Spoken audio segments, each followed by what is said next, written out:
खौफनाक घर का रहस्य। अमावस्या की रात थी। गांव के सभी लोग घरों में दुबके हुए थे। गांव के बाहर एक पुराना वीरान घर था जिसे लोग भूतिया हवेली कहते थे। इस घर के बारे में कहा जाता था कि वहां जाने वाले कभी वापस नहीं लौटते। लोग इसे अपशकुनी मानते थे और शाम होते ही इसके पास जाने से भी डरते थे। रवि और उसके 3 दोस्त अजय, सुनील और मोहित साहसी और उत्सुक थे। उन्होंने तय किया कि वे इस भूतिया हवेली की सच्चाई का पता लगाएंगे। गांव वालों की चेतावनी को नजरअंदाज करते हुए वे चारों रात के समय उस हवेली की ओर चल पड़े। रात के अंधेरे में हवेली और भी डरावनी लग रही थी। हवेली के दरवाजे पर पहुंचकर उन्होंने जोर से धक्का। दरवाजा चरमराहट के साथ खुला। अंदर का नजारा खौफनाक। दीवारों पर पुराने खून के धब्बे थे और हवेली की हर चीज पर धूल की मोटी परत जम गई। चारों दोस्तों ने हिम्मत जुटाकर अंदर कदम। उन्होंने कमरे की तलाशी। तभी अचानक एक तेज चीख। सबके चेहरे पर डर के भाव।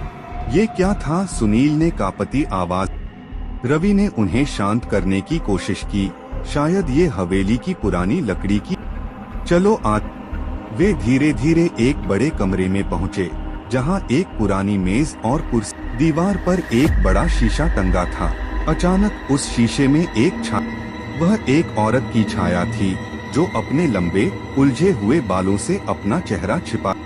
उसकी आंखें जलती हुई वह छाया धीरे धीरे उनकी ओर बढ़। रवि ने सबको वहां से भागने के लिए कहा, लेकिन उनके पैरों ने जैसे चलने से इनकार। औरत की छाया उनके पास आकर रुक गई और उसने अपने बाल। उसका चेहरा विकृत और डरा। उसने एक भयानक हंसी के साथ कहा, तुमने मेरी शांति भंग। अब तुम यहाँ से कभी बाहर नहीं। तभी दरवाजे अपने आप बंद। हवेली के सारे कमरे अजीबोगरीब आवाजों से गूंजे। औरत की छाया अचानक गायब हो गई, लेकिन उसकी हंसी पूरे घर में गूंज रही थी। चारों दोस्त बुरी तरह घबरा गए और जान बचाने के लिए दरवाजा खोलने की कोशिश करने लगे, लेकिन रात गहरी होती जा रही थी और हवेली की डरावनी आवाजें और तेज होती जा रही। अचानक कमरे में रखा शीशा टूट गया और उसके टुकड़ों से खून बह। रवि ने हिम्मत करके दरवाजे पर जोर से धक्का मारा और दरवाजा। वे चारों दौड़ते हुए बाहर निकले और गांव की ओर। लेकिन जब उन्होंने पीछे मुड़कर देखा तो हवेली के दरवाजे पर वही औरत।